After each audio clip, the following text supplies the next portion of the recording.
When a marriage ends, the paperwork should be the hardest part, not surviving the decision. For thousands of women across America, filing for divorce isn't just a legal step toward freedom. It's the moment when danger peaks. Statistics show that women are 75% more likely to be killed by their partner when attempting to leave. A signature on divorce papers should represent a new beginning, not a death sentence. Yet for many, the most dangerous place isn't a dark alley or an empty parking lot. It's their own home, with the person who once vowed to love and protect them. Takeshia Eids was known as the backbone of her family, a devoted mother of 4, soon-to-be grandmother to 5, and a woman whose faith guided her every step. Her smile could illuminate any room, her laughter was infectious, and her generosity touched everyone in her Orange County, Florida community. But on March 25, 2025, Takeshia's light was extinguished forever. Found fatally shot in the bathroom of her West Livingston Street home, Takeshia's death wasn't random or senseless. It was allegedly calculated by the man who had shared her life. Her husband, 41-year-old Lamar Bryant, now stands accused of first-degree murder. The alleged motive? Takeshia had filed for divorce, and Lamar refused to sign the papers. Her story exposes the devastating reality that sometimes the greatest threat isn't from strangers, but from those closest to us, those who should love us most. The events of March 25th began with an ordinary school pickup. Lamar Bryant collected their daughter, visibly intoxicated according to witnesses. With his daughter and another young witness in the car, he stopped at a liquor store, drinking directly from the bottle while driving to a storage unit. There, he retrieved 2 firearms, placing them on the center console before heading home. Upon arriving at their residence, Takeshia approached the vehicle. Lamar instructed his daughter to hide the guns behind the house, seemingly concerned about a police helicopter overhead. Once the helicopter departed, Lamar retrieved the weapons. Takeshia had gone inside to use the bathroom. Lamar followed. 15 to 20 minutes later, gunshots echoed through the house. When their daughter entered to investigate, Lamar emerged from the bathroom area, shrugged off her questions, and left through the carport. Inside the bathroom, she discovered her mother's body and immediately called 911. If you're feeling that chill down your spine right now, you're not alone. Stay with me as we uncover the warning signs everyone missed and the crucial moments that could have saved Takeshia's life. Could this tragedy have been prevented? The answer might save someone you know, maybe even you.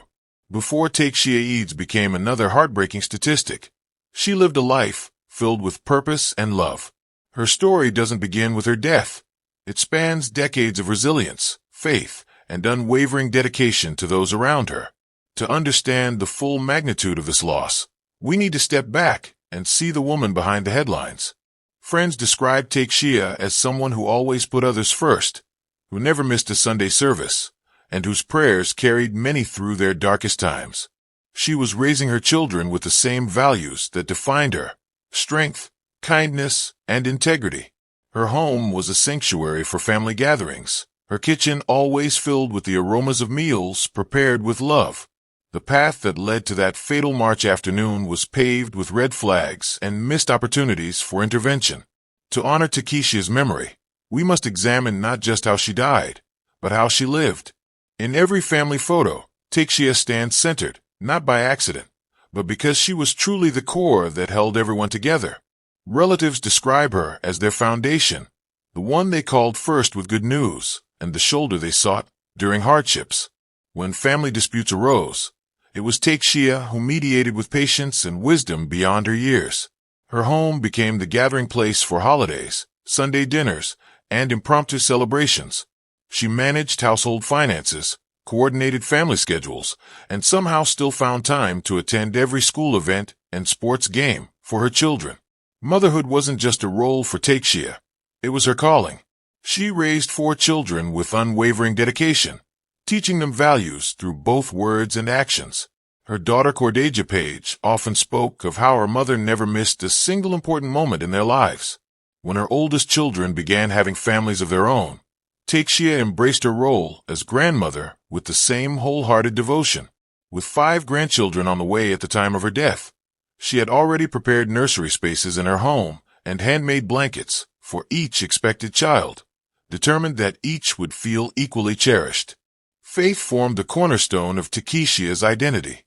A devoted member of her local church, she attended services religiously and volunteered for community outreach programs. Her Bible, now a treasured family heirloom, bears highlighted passages and margin notes that reveal her deep spiritual connection. During difficult times, neighbors recall seeing her porch light on at dawn as she completed her morning prayers. Takeshia's strength wasn't the loud, commanding kind.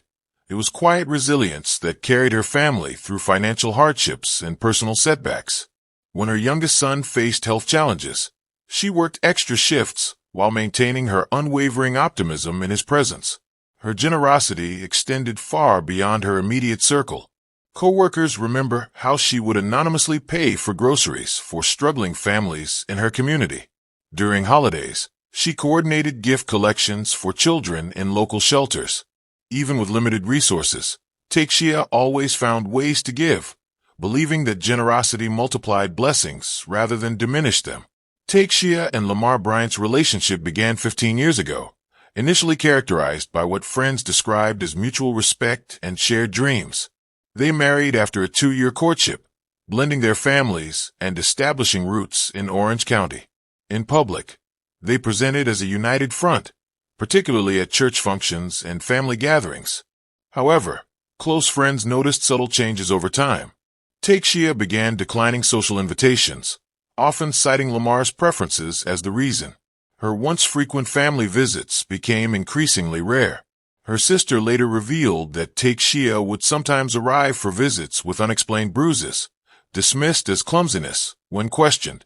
The household operated under strict financial control, with Lamar managing all accounts despite Takeshia being the primary breadwinner.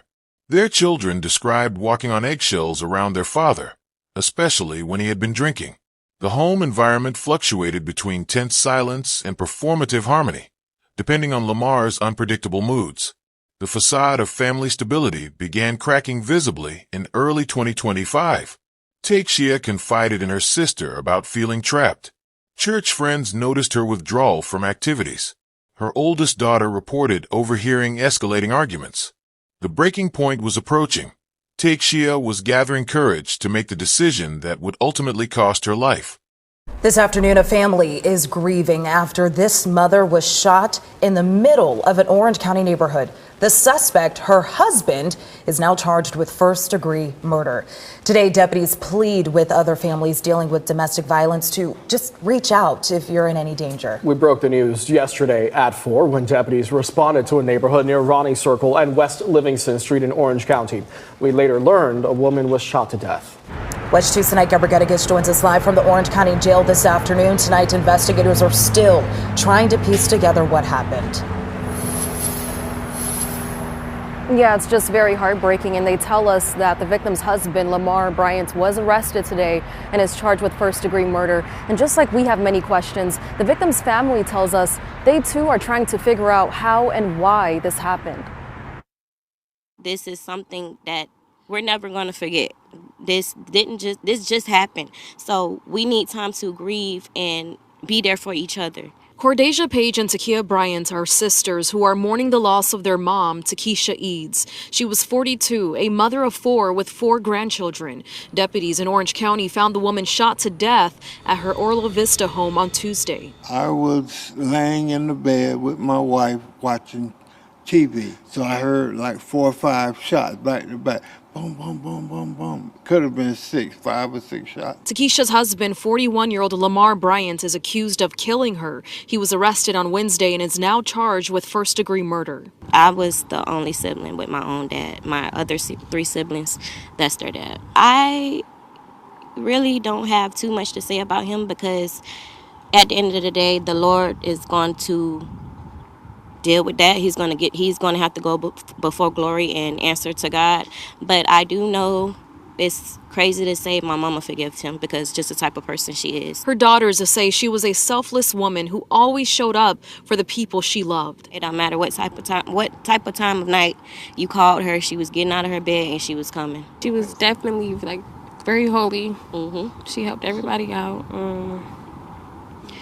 Everybody loved her, honestly. Yeah. In 2022, Hurricane Ian flooded homes in Orla Vista, and at the time, Wesh too spoke with Takeshia about how she was helping her mom recover. We didn't lose pictures and certain things last time, but this time we did.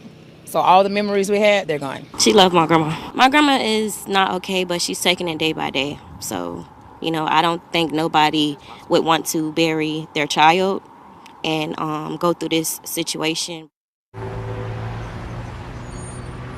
Now, court records show that Lamar Bryant has a long criminal history, and just this month he was arrested twice but bonded out 2 weeks ago. And again, investigators are working to determine what led up to yesterday's shooting. The new court documents show the mom of 4 was trying to leave the marriage before she was shot to death. Lamar Bryant faced a judge Thursday, accused of killing his wife at their home in Orange County. Sir, you were arrested on a warrant for first-degree premeditated murder signed by Judge Dean. He set you at no bond. According to an arrest affidavit, a 911 caller reported, quote, "My son-in-law shot my daughter." When deputies responded to the shooting in Orla Vista Tuesday, they found 42-year-old Takeshia Eads in the bathroom with a gunshot wound to the head. The new documents show the daughters were home when their mom was killed, with one of them saying, before the shooting, Bryant picked them up from school and stopped at a liquor store, then started drinking and driving. At some point, Bryant allegedly stopped at a storage unit and went inside. His daughter told investigators the unit is where he keeps guns, and that when he came back to the car, Bryant removed 2 firearms from his pockets and placed them on the center console. The affidavit claims when Bryant drove to the house, Takeshia was on the porch, then went into the bathroom with Bryant following her inside. All of a sudden came sounds of several gunshots. Deputies say 2 people ran out the house, and when Bryant came out, Takeshia's daughter asked him, "What's going on?" She said Bryant shrugged his shoulders and said, "Nothing," then left. Investigators added that they learned Takeshia recently filed for divorce from Bryant, but he refused to sign the papers. That whole loss of control for the abuser is when the violence escalates. Michelle Spurzel is CEO of Domestic Violence Shelter and Resource, Harbor House of Central Florida. She says 1 out of 3 women and 1 out of 4 men will experience domestic violence, but there is a way out. We're here and we want to help people. We always talk to survivors about if you feel it, do something about it because you are right. Don't second guess yourself. Don't explain it away that is saying that this isn't right and I need to do something different for me and for the kids. Covering Orange County, Sanait Gabrigadagis, WESH 2 News.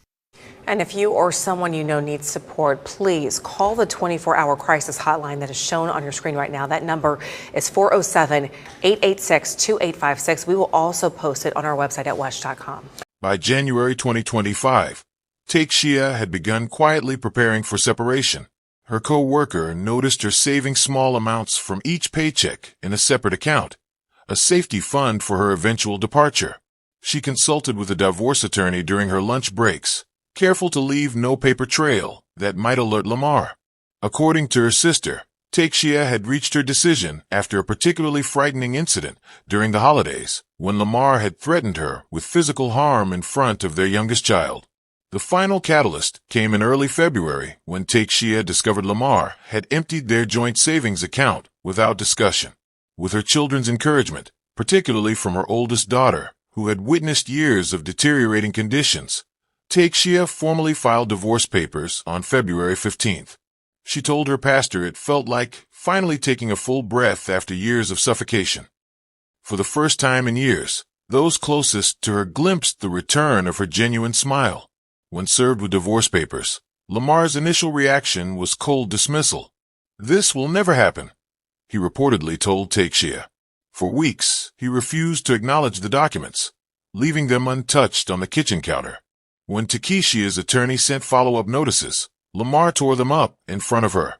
During a mandatory mediation session in early March, he appeared but refused to participate meaningfully, telling the mediator, "There's nothing to discuss, because we're not getting divorced." His behavior became increasingly unpredictable, alternating between pleading for reconciliation and making veiled threats about consequences if she proceeded. The 6 weeks between filing for divorce and Takeshia's death were marked by escalating warning signs that, in hindsight, painted a clear picture of danger. Lamar began tracking Takeshia's movements, frequently appearing unexpectedly at her workplace. He installed a location tracking app on their daughter's phone to monitor family whereabouts.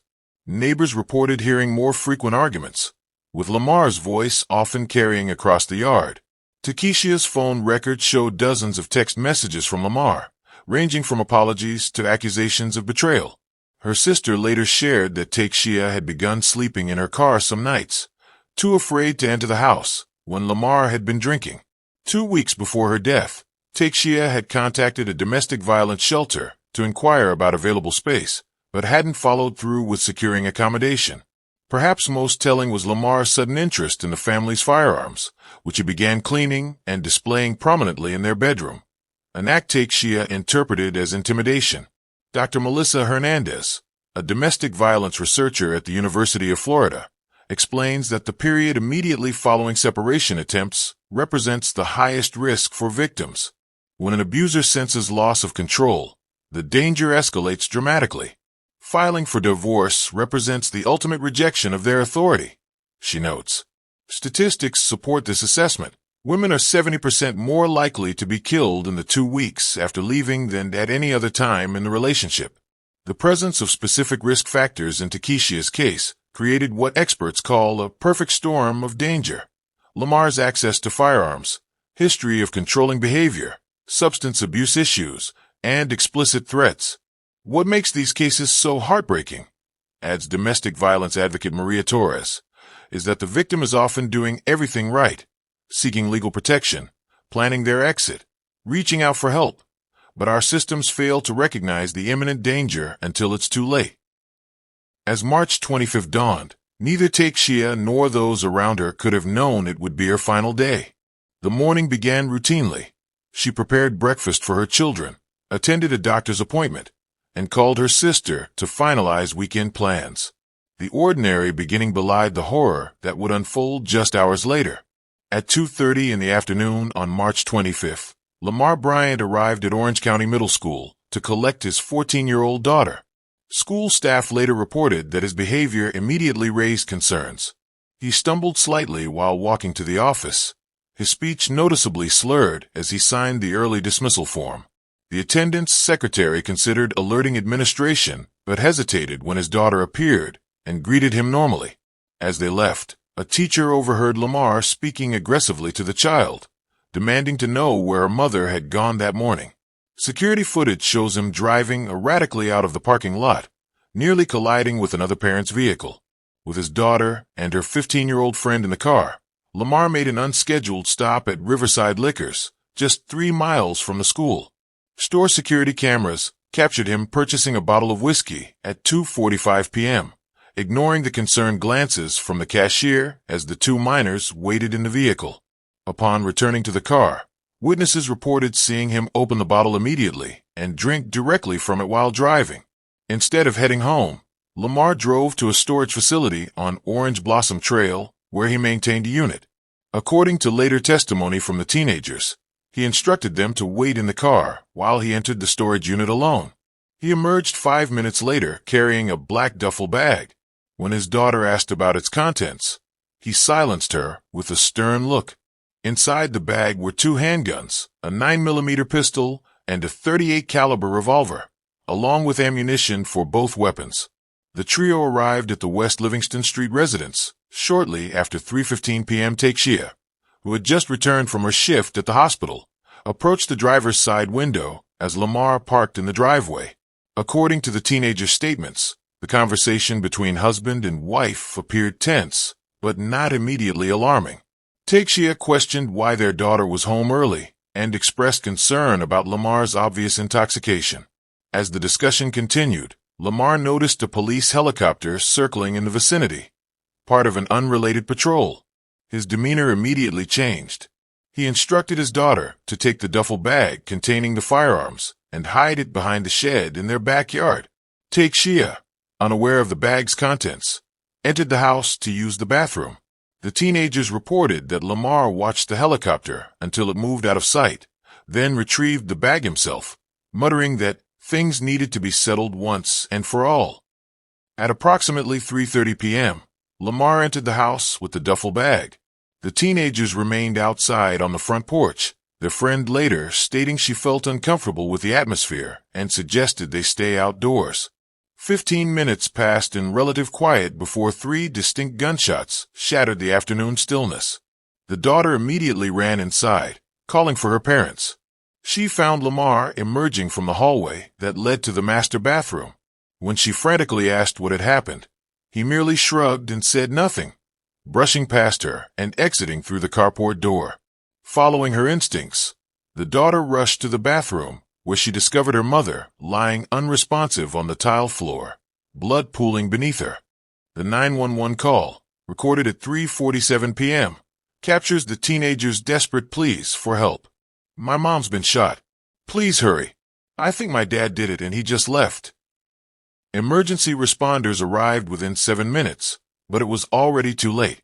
Takeshia had sustained 3 gunshot wounds to her chest and torso. Medical examiners would later determine that the first shot had been fatal, striking her heart directly. Meanwhile, Lamar had fled the scene in his vehicle, discarding the murder weapon in a storm drain 4 blocks away, where police would recover it the following morning.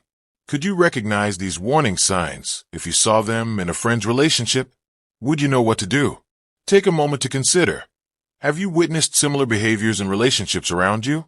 The next few minutes of this video might give you the knowledge to save someone's life. Stay with me. As Takeshia's children gathered at the hospital, devastated by news no family should ever receive, law enforcement was already building their case. The investigation would move with remarkable speed, piecing together evidence that painted a clear picture of premeditation. The question wasn't who had committed this crime, but whether justice would be served. Orange County Sheriff's deputies arrived at the West Livingston Street residence at 3:54 p.m., securing the scene while paramedics confirmed what the family already feared. Takeshia Eads had died from multiple gunshot wounds.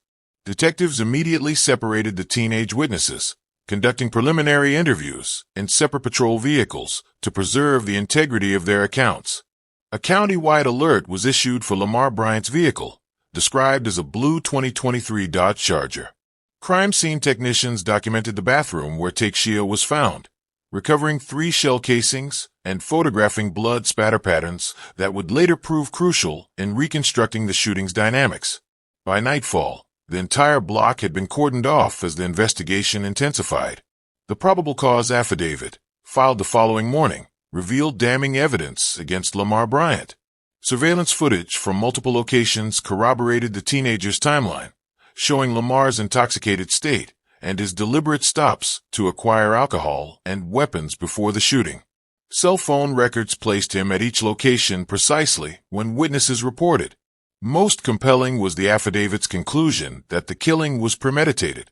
Detectives noted that Lamar had withdrawn $5,000 from his bank account 2 days prior, packed a suitcase found in his car trunk, and had researched countries without extradition on his laptop.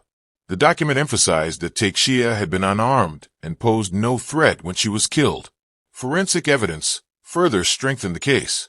Gunshot residue was found on clothing Lamar had attempted to discard, and ballistics confirmed the recovered weapon matched the bullets removed from Takeshia's body.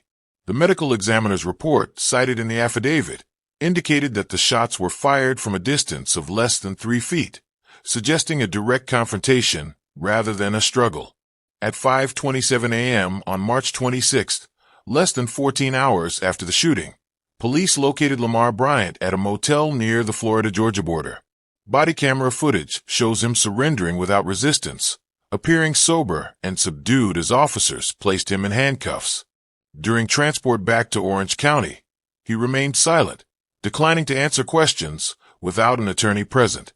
By noon, the state attorney's office had formally charged Lamar with first-degree premeditated murder, a capital offense in Florida. Additional charges included possession of a firearm by an intoxicated person, endangering minors, and tampering with evidence.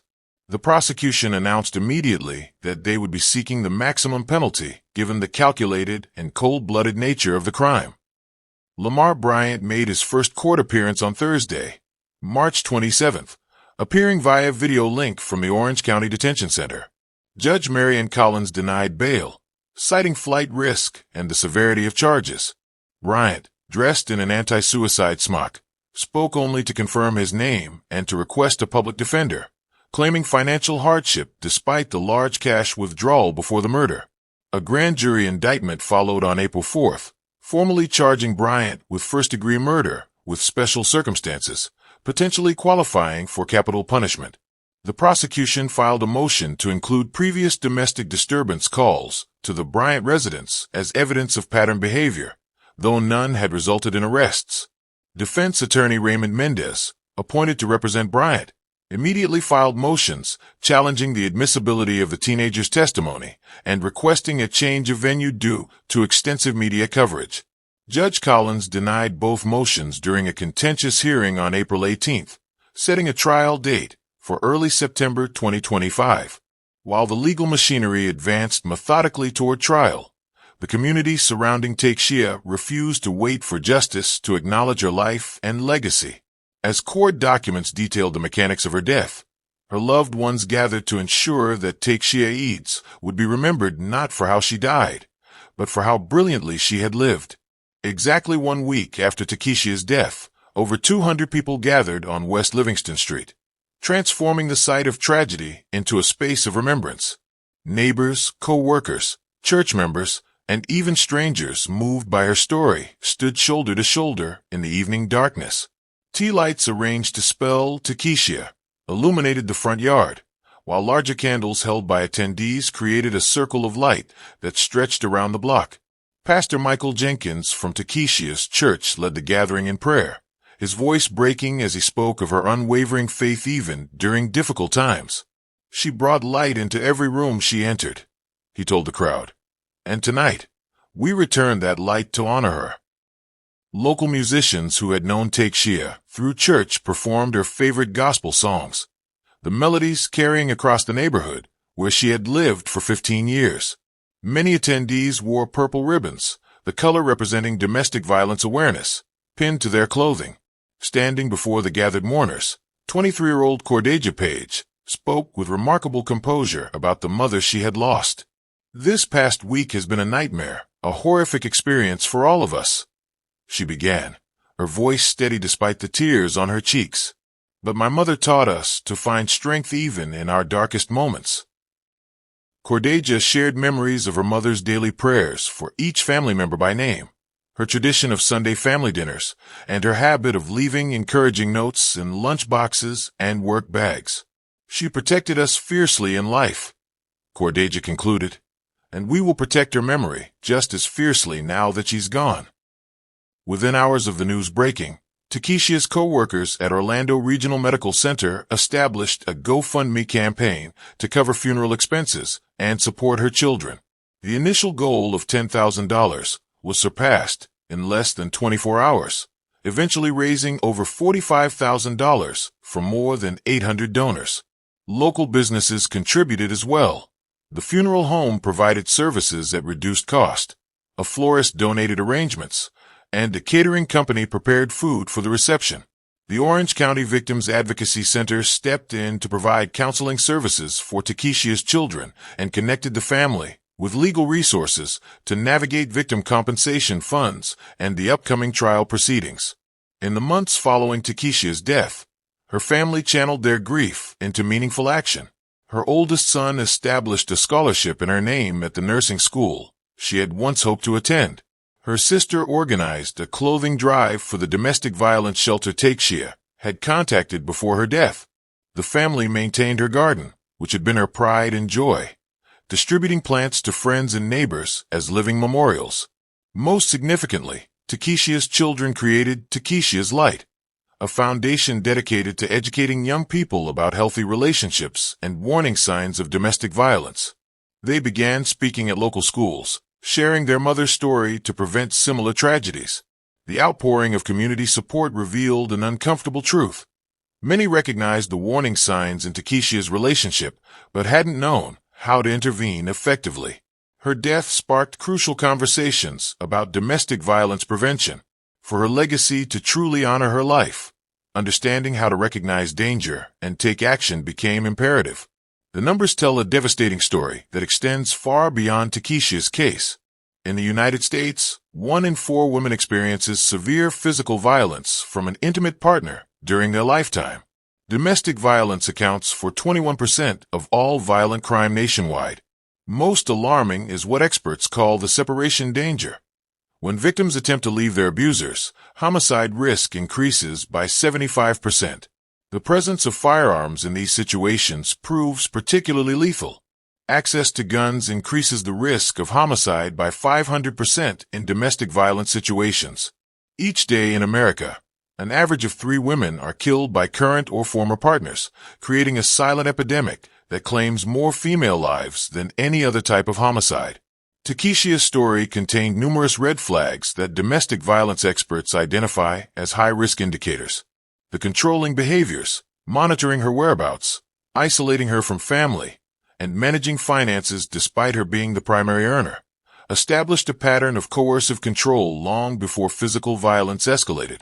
Lamar's substance abuse significantly increased danger levels, as intoxication often removes inhibitions against violence. His access to firearms, combined with his refusal to accept the relationship's end, created what researchers call a lethal combination of risk factors. The timing proved critically dangerous.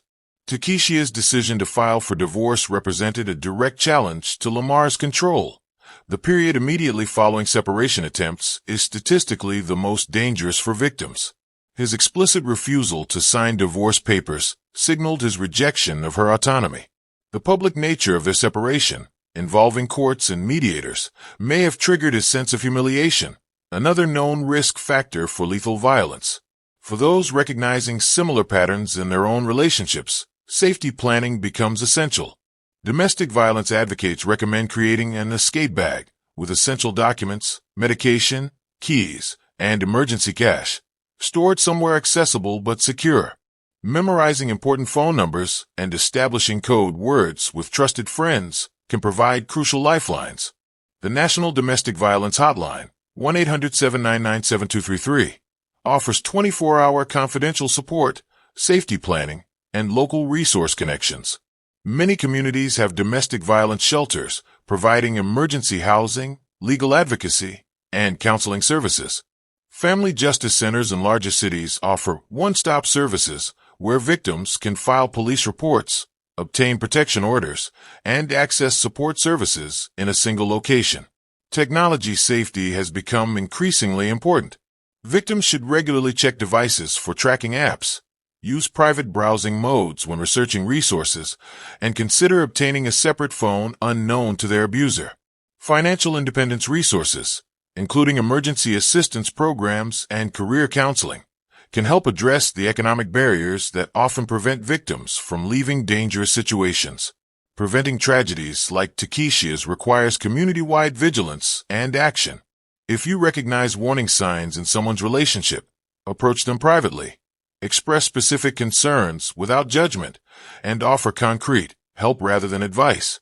Statements like, "I've noticed bruises," or "I'm concerned when he monitors your calls," open conversations more effectively than, "You need to leave him." Learn about local resources before they're needed. Support domestic violence organizations through donations or volunteering. Advocate for stronger protection order enforcement and firearm restrictions for abusers. Most importantly, believe victims when they disclose abuse. The simple act of validation can be the first step toward safety for someone living in fear. The numbers tell a devastating story that extends far beyond Takeshia's case. In the United States, 1 in 4 women experiences severe physical violence from an intimate partner during their lifetime. Domestic violence accounts for 21% of all violent crime nationwide. Most alarming is what experts call the separation danger. When victims attempt to leave their abusers, homicide risk increases by 75%. The presence of firearms in these situations proves particularly lethal. Access to guns increases the risk of homicide by 500% in domestic violence situations. Each day in America, an average of 3 women are killed by current or former partners, creating a silent epidemic that claims more female lives than any other type of homicide. Takeshia's story contained numerous red flags that domestic violence experts identify as high-risk indicators. The controlling behaviors, monitoring her whereabouts, isolating her from family, and managing finances despite her being the primary earner, established a pattern of coercive control long before physical violence escalated. Lamar's substance abuse significantly increased danger levels, as intoxication often removes inhibitions against violence. His access to firearms, combined with his refusal to accept the relationship's end, created what researchers call a lethal combination of risk factors. The timing proved critically dangerous. Takeshia's decision to file for divorce represented a direct challenge to Lamar's control. The period immediately following separation attempts is statistically the most dangerous for victims. His explicit refusal to sign divorce papers signaled his rejection of her autonomy. The public nature of their separation, involving courts and mediators, may have triggered his sense of humiliation, another known risk factor for lethal violence. For those recognizing similar patterns in their own relationships, safety planning becomes essential. Domestic violence advocates recommend creating an escape bag with essential documents, medication, keys, and emergency cash, stored somewhere accessible but secure. Memorizing important phone numbers and establishing code words with trusted friends can provide crucial lifelines. The National Domestic Violence Hotline, 1-800-799-7233, offers 24-hour confidential support, safety planning, and local resource connections. Many communities have domestic violence shelters providing emergency housing, legal advocacy, and counseling services. Family justice centers in larger cities offer one-stop services where victims can file police reports, obtain protection orders, and access support services in a single location. Technology safety has become increasingly important. Victims should regularly check devices for tracking apps, use private browsing modes when researching resources, and consider obtaining a separate phone unknown to their abuser. Financial independence resources, including emergency assistance programs and career counseling, can help address the economic barriers that often prevent victims from leaving dangerous situations. Preventing tragedies like Takeshia's requires community-wide vigilance and action. If you recognize warning signs in someone's relationship, approach them privately. Express specific concerns without judgment, and offer concrete help rather than advice. Statements like, "I've noticed bruises," or "I'm concerned when he monitors your calls," open conversations more effectively than, "You need to leave him." Learn about local resources before they're needed. Support domestic violence organizations through donations or volunteering. Advocate for stronger protection order enforcement and firearm restrictions for abusers. Most importantly, believe victims when they disclose abuse. The simple act of validation can be the first step toward safety for someone living in fear.